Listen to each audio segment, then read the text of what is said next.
আল্লাহ রাব্বুল আলামিন আমাদেরকে মহব্বত করেছেন, ভালোবেসেছেন বলে আমরা এই জান্নাতের বাগানের মধ্যে এসেছি। আমরা এই জান্নাতের বাগানে আসতে পেরে সকলে খুশি হবে, সকলে খুশি হবে না? দুই হাত তুলে আল্লাহর তাকবীর বলতে নারে তাকবীর, নারে তাকবীর। তাই আমার বন্ধুরা আমাদের পাশে শয়তানকে বসতে দিও। আল্লাহ তাআলা কোরআনের মধ্যে বলছে শয়তান হচ্ছে মানুষের প্রকাশ্য শত্রু, আর মানুষের প্রকাশ্য শত্রু। আর আল্লাহ রাব্বুল আলামিন ওই মানুষকে আল্লাহর বান্দাকে এত সুন্দর করে পৃথিবীর শ্রেষ্ঠ মাখলুকাত হিসেবে প্রেরণ করেছেন, এত সুন্দর করে বানিয়েছেন। আপনি যদি বলেন পাখিটা কত সুন্দর, বিড়ালটা কত সুন্দর, কুকুরটা কত সুন্দর, আল্লাহ বলেন না বান্দা, আমি কোরআনের মধ্যে বিড়ালের কথা বলি না, আমি কোরআনের মধ্যে পাখির কথাও বলি নাই, কুকুরের কথাও বলি নাই। আমি আল্লাহ কোরআনের মধ্যে বলে দিয়েছি তুমি মানুষকে সুন্দর, তুমি মানুষকে এত সুন্দর করে আমি আল্লাহ বানিয়েছি। এই জন্য আল্লাহ রাব্বুল আলামিন বলেছেন লাকাদ খালাকনাল ইনসানা ফি আহসানি তাকওয়িম। ইনসানকে এত সুন্দর করে বানিয়েছেন, মানুষকে সুন্দর করে বানিয়েছেন। শয়তানকে আমরা বিদ্যি দিব না, শয়তানকে দূরে ঠেলে দেওয়ার জন্য আমাদের মাঝে দুইটা হাতিয়ার রয়েছে, দুইটা হাতিয়ার আছে। এক নম্বর হাতিয়ার হচ্ছে আযান। মুয়াজ্জিন যখন মসজিদের মধ্যে আযান দেয় তখন শয়তানের গায়ের মধ্যে আগুন লেগে যায়, শয়তান আর কাছে থাকতে পারে না। যতদূর পর্যন্ত আযান ধ্বনিটা যায় ততদূর পর্যন্ত শয়তান থাকতে পারে না, শয়তানের গায়ের মধ্যে আগুন লেগে যায়। এর ব্যবস্থা করে দিয়েছে যুবক ভাইরা। ও আমার মা বোনেরা, আপনাদেরকে লক্ষ্য করে বলছি, মা শোনেন, কানটা ভালো করে শোনেন, ভালো করে নজর করে শোনেন। শুধু কান দিয়ে শুনলে হবে না, মন দিয়ে দিয়ে শুনতে হবে। কান দিয়ে যদি শুনেন এই কান দিয়ে ঢুকবে, ওই কান দিয়ে বের হবে। যদি দিল দিয়ে আজকের এই আলোচনাটা শ্রবণ করতে পারে, যদি মন সহকারে শুনতে পারে, তাহলে আপনি হয়ে যাবেন জান্নাতি। আপনার কাছে শয়তান বিরতে পারবে না। ভাইরা আমার, বন্ধুরা আমার, যে বলতেছিলাম মুয়াজ্জিন মসজিদের মধ্যে যখন আযান দেয়, মুয়াজ্জিন যখন মসজিদের মধ্যে আযান দেয় শয়তানের গায়ের মধ্যে আগুন লেগে যায়। আপনারা বলতে পারেন হুজুর আমাদের এই এলাকার মধ্যে যখন আযান দেয়, মাইকে আযান দেওয়া হয়, একই সাথে একই টাইমে আমাদের পুরো রাজ্যের মধ্যে একই টাইমে আযান দেওয়া হয়। শুধু তাই না, আমাদের বর্তমানে এলাকাটা ওই পারে বাংলা, ওই পার থেকে যখন আযান দেয় আমাদের এই পারে থেকে আমরা শুনতে পাই, যেহেতু মাইকে আযান দেয়। আপনারা বলবেন হুজুর শয়তান বলে কোথায় যায়? বারবার বন্ধুরা আমার ভালো করে লক্ষ্য করে শুনে, তখন শয়তানের গায়ের মধ্যে আগুন লেগে যাবে। শয়তান কোথাও না যাইতে পেরে দেখবেন আযানের সময় সারাদিন মহিলার বাড়িতে কাজকর্ম করে, সব কিছু করে। অনেকের মাথার মধ্যে কাপড় থাকে না, ওড়না থাকে না, হেজাব থাকে না। যখন দেখবেন মসজিদের মধ্যে কি করে আযান দেয়,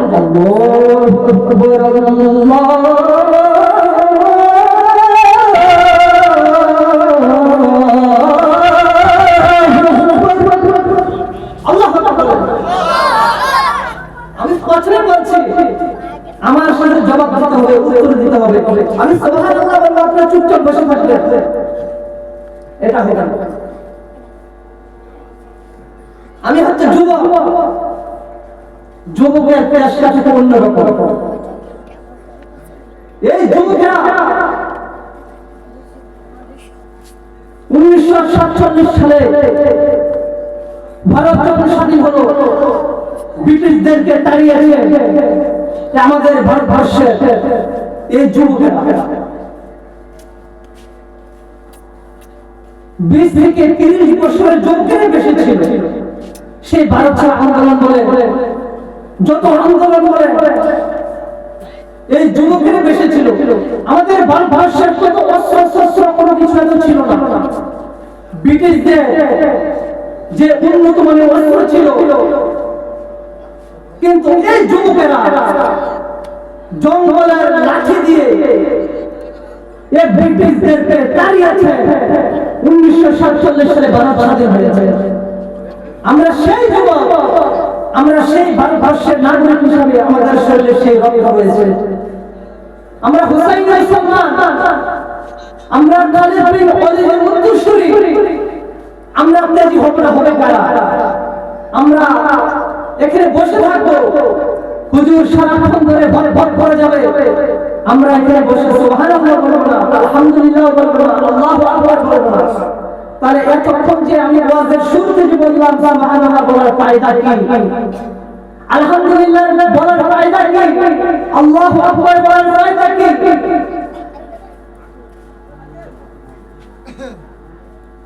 আমরা মনোযোগ সহকারে শুনে যাবো। বললাম না, এক কান দিয়ে শুনলে অপর কান দিয়ে বের হয়ে যাবে। যদি দিল থেকে শুনি, মন থেকে শুনি, তাহলে মনে থাকবে। আমরা সবাই মনোযোগ আছে ইনশাআল্লাহ, সবাই মনোযোগ আছে ইনশাআল্লাহ। সবাই তাহলে একটা তাকবীর দিয়ে দিন, নারে তাকবীর, নারে তাকবীর, নারে রিসালাত।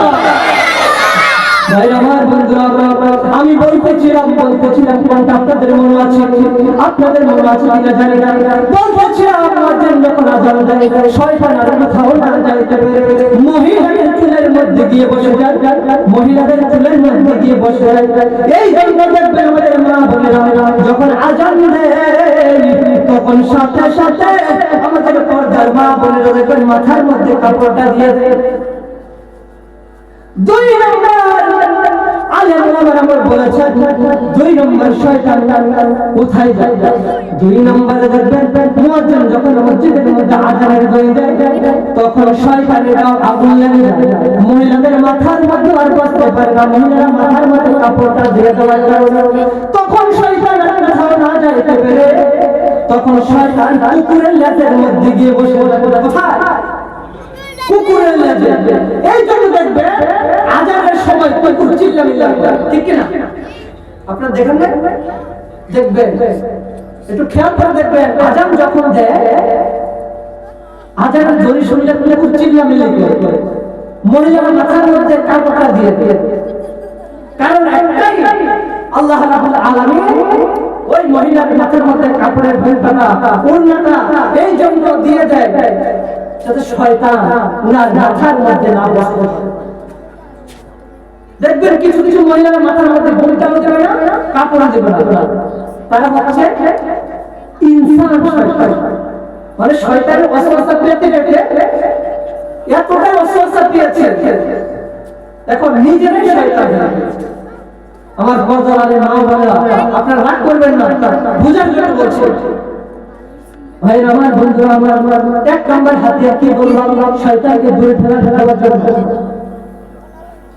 আচ্ছা বন্ধুরে, শয়তানকে দূরে রাখার জন্য 1 নম্বর হাতিয়ার হচ্ছে আযান, 2 নম্বর হাতিয়ার হচ্ছে আল্লাহর জিকির। শয়তান আমাদের কাছে প্রতিনিয়ত লেগে থাকে, আমাদের পাশে লেগে থাকে। যদি আল্লাহর বান্দা আল্লাহর জিকিরের মধ্যে মশগুল থেকে আল্লাহর জিকির করে, তখন শয়তানের গায়ের মধ্যে আগুন লেগে যায়। শয়তান আর সেই বান্দার কাছে থাকতে পারে না, শয়তান অনেক দূরে চলে যায়। পৃথিবীর মধ্যে যত আল্লাহর বান্দারা আল্লাহর ওলি হয়েছে, সবাই আল্লাহর জিকির করতে করতে আল্লাহর ওলি হয়েছে, ঠিক কিনা বলে?